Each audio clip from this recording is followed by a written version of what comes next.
할아버지가 살면서 분노를 조절하는 방법은 그거는 인위적으로 내가 노력을 해서 터득한 거예요. 내가 환자를 많이 보다 보니까 대부분 분노를 하고 나서 그걸 옳다고 계속 주장하는 사람도 드물게 있기는 하지만은 대부분은 그걸 후회를 해요. 그때 내가 조금만 참았으면 될 일인데 그걸 보고 이거 어떻게 참으면 될까 하는 것을 내가 많이 궁리를 해봤어요.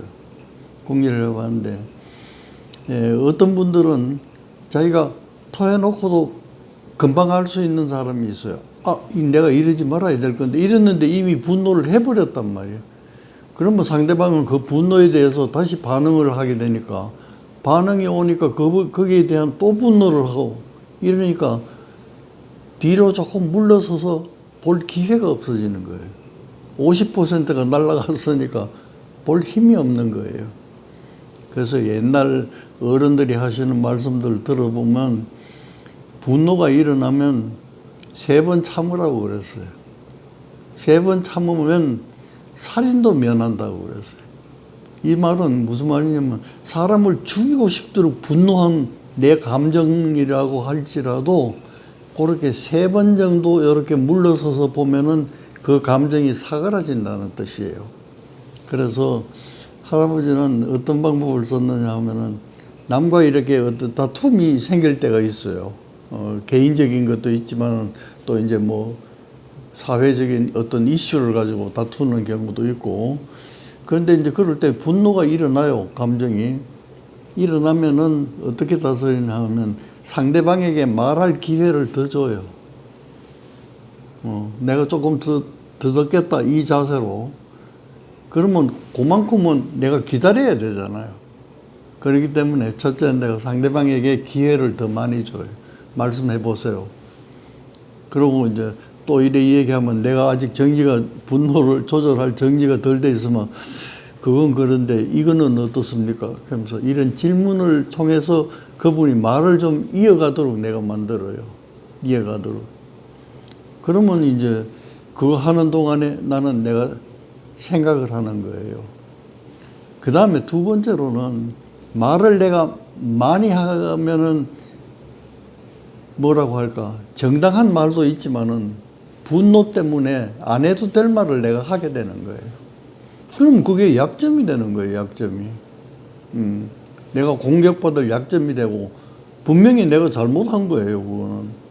그럼에도 불구하고 화가 나니까 제압을 하기 위해서 그 말을 막 토해내는 거예요. 예를 들면 막말 같은 게 그런 거예요. 그렇기 때문에 그걸 이제 조정을 하자면 담담해져야 돼요. 그건 참 어렵겠지만 그렇게 했더니 습관이 그렇게 되더라고요. 그래서 내가 학교에 있을 때 그 학생들이나 수련이를 가르치면서 내가 말이 좀 적어지고 담담해지기 시작하면 수련이들이 걱정을 해요.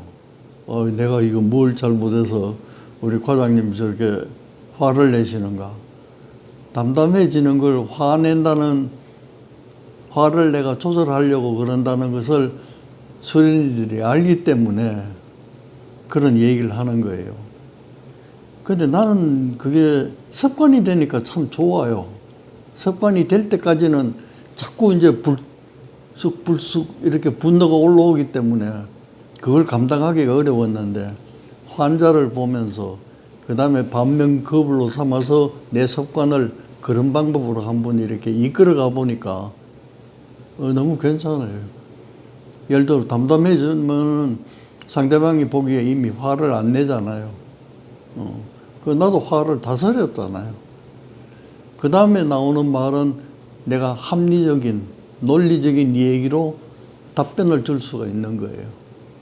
그러나 감정에 북받쳐서 하는 얘기는 아무리 옳은 얘기를 한다고 하더라도 상대방이 듣기에는 그게 아닌 거예요. 그러니까 그 분노에 찬 발언에 대해서 상대방이 반응을 하기 때문에 내 분노를 더 자극하는 거예요, 그거는. 그게 내가 그렇게 말함으로써 상대방의 분노를 더 일으키니까 그 분노를 내가 또 받아야 되는 거예요. 그럼 그건 끝이 없어요. 어떻게든지 분노에 꼬리를 끊자면은 자기 나름대로 그 분노를 조절하는 방법을 알고 있어야 돼요. 나 같은 방법은 나한테 적합한 방법이에요. 그러나 여러분들한테 이게 적합할 수도 있고 그건 전혀 적합하지 않을 수도 있고 그러니까 그거는 뭐냐면 자기 자신이 분노로부터 어떻게 조금 이렇게 한 발, 두 발 물러서서 시간을 조금 가질 수 있는가 그것을 연구해서 반복해서 연습을 해보고 그래서 자기 습관으로 들이면은 분노 조절은 아마 될 것 같아요.